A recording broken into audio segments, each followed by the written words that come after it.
natureza das fake news e a desinformação contra a classe trabalhadora. É um desafio para a classe trabalhadora se informar, é um desafio disseminar a informação. No mundo que a gente vive, que é um mundo complexo, é um mundo interligado mundialmente, nacionalmente, regiões e tal, o direito à informação é fundamental para que a pessoa possa se localizar no mundo, para que ela possa tomar decisões, para que as decisões, desde uma decisão política ou econômica até uma decisão de consumo. O jornalismo ele deveria ajudar a que a pessoa possa, né, se mover no mundo de uma maneira melhor. E a Constituição Federal, também é importante dizer isso, liga o direito à informação ao jornalismo. É importante ver que no Brasil a estrutura do jornalismo é feita por empresas privadas de comunicação. Eu acho que uma primeira coisa que eu acho importante no seminário de Nunes é a gente atentar para a seguinte questão. Quando a gente se depara com uma informação, qualquer que seja o meio de comunicação, tem uma questão relevante que é a fonte da informação. O antídoto para fake news é jornalismo.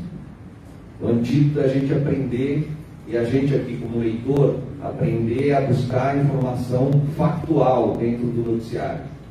É uma questão de educação jornalística.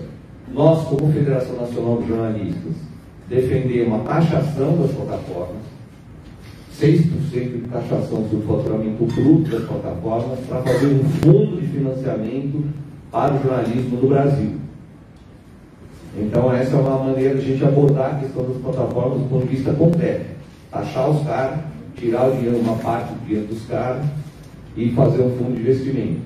Isso aí, evidentemente, depende do Congresso Nacional, não é o Congresso mais amigo dos trabalhadores que eu já vi na vida, esse esquema que a gente atualmente tem aí. Então, é uma situação difícil. E a classe trabalhadora em si se expressa por meio de sindicatos. E a comunicação dos sindicatos, nesse caso, está no centro, na minha opinião, da construção e ajuda a fortalecer a luta da classe trabalhadora. Infelizmente, quem está tomando conta daquele jornalismo industrial do século XX hoje são as empresas globais de plataformas digitais, que não gostam de se chamar de empresas de comunicação, mas é o que elas são.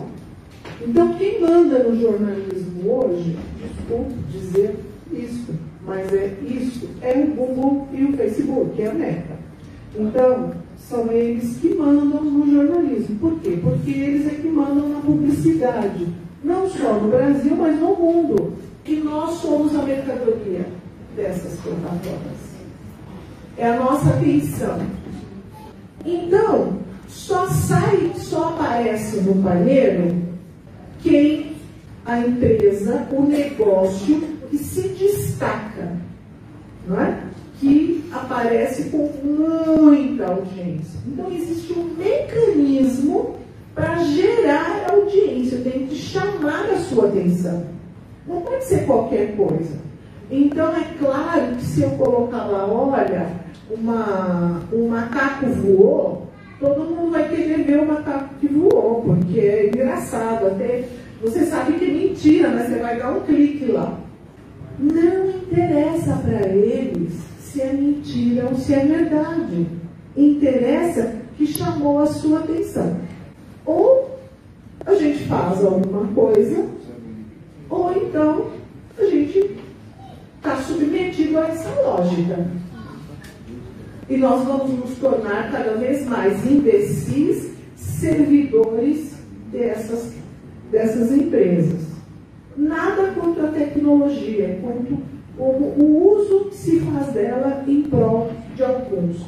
Então, os termos e políticas de uso e acesso são a legislação que hoje opera. Por isso, nós precisamos regulamentar. Se não regulamentar, não tem freio para desinformação, não tem freio para nada, tá? E nem para a nossa soberania nacional e para a nossa privacidade. Para discutir simulação de desinformação e as políticas e ações para enfrentar as fake news junto à classe trabalhadora, junto aos nossos colegas nos locais de trabalho. Primeiramente, acho que vale a gente contextualizar como que a verdade ela permeia o pensamento do ser humano.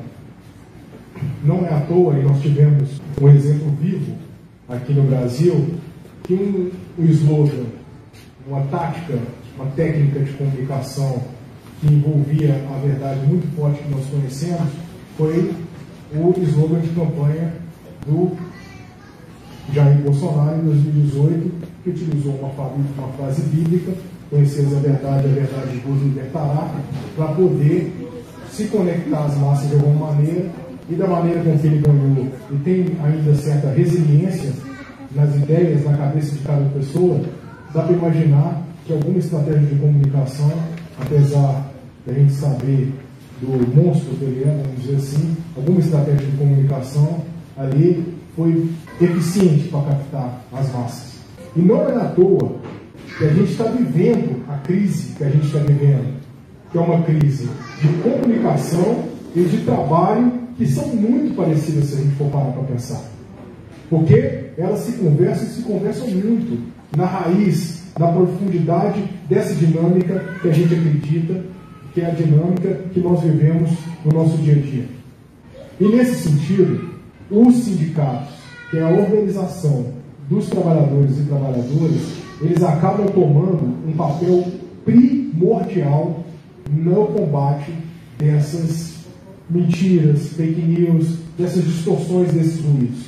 O que nós estamos fazendo é fazer esse contraponto da história oficial, que não é a história contada pela classe trabalhadora. É o nosso papel todos os dias de ocupar as redes sociais, faz parte deste ponto. A CUT, com o tamanho que tem, com a sua capacidade organizativa, precisava estruturar uma estratégia de ocupar, com a mesma força que ocupa as ruas, os sindicatos, o local de trabalho, precisava ocupar o território digital. Essa ação precisa ser coletiva e articulada da forma como a CUT se organiza. Confederações, federações, sindicatos em todas as regiões do país, homens, mulheres, o campo, cidade, águas, povo das águas, ribeirinhos. Então, esse é um pouco da experiência que a CUT está construindo há algum tempo. Nós estamos numa fase de atualizar essa estratégia, né? Algumas coisas deram certo, outras não deram certo naquele período, precisa mudar, precisa ampliar. Nós estamos aprendendo também com essa experiência, que é muito nova, é muito desafiadora. Tudo na CUT é muito grande, então a gente precisa pensar na dinâmica e no tamanho dessa central, né, que está no país todo. E todas as mudanças e ajustes nós vamos sempre orientar a partir desses canais, mas é importante que todas as entidades da CUT estejam construindo e articuladas nessa estratégia. A gente sabe muito bem que há essa deficiência da esquerda brasileira, alertando luz atrás, e que a gente precisa fazer com que isso retome. Né? Hoje em dia a gente tem problemas nas redes sociais, a gente tem no WhatsApp, a gente tem problema na nossa comunicação interna. Eu vejo todo mundo falando, vamos furar a bolha, vamos furar a bolha. Porra, a gente mal fala para a nossa bolha, a gente quer furar a bolha. Ele não consegue falar dentro da direção, gente. Ele não consegue falar dentro da direção. A direção não consegue dialogar com a base. Então, assim, a nossa comunicação, desculpa falar, mas é muito ruim. Né? Usando outros termos. E aí, assim, vocês viram de manhã que os caras sabem fazer o trabalho. Sempre é mandado de eleições. Quem lembra aí? Foi que apareceu de fake news na época lá atrás? Ou nós nos disciplinamos de que nós somos responsáveis por qualquer um que recebe alguma coisa, denunciar e botar com a informação verdadeira, aí então não vai contar de que faz. Porque eles têm robô para fazer isso, a gente não tem. Aí tem pessoas. E as pessoas precisam ajudar. E as pessoas precisam ajudar, precisam saber. Então, uma das coisas que o sindicato de Plano de Formação é botar naquele currículo da escola formação em tecnologia, uso de rede social, para poder os dirigentes e os associados, os nossos associados, saber como manusear a tecnologia.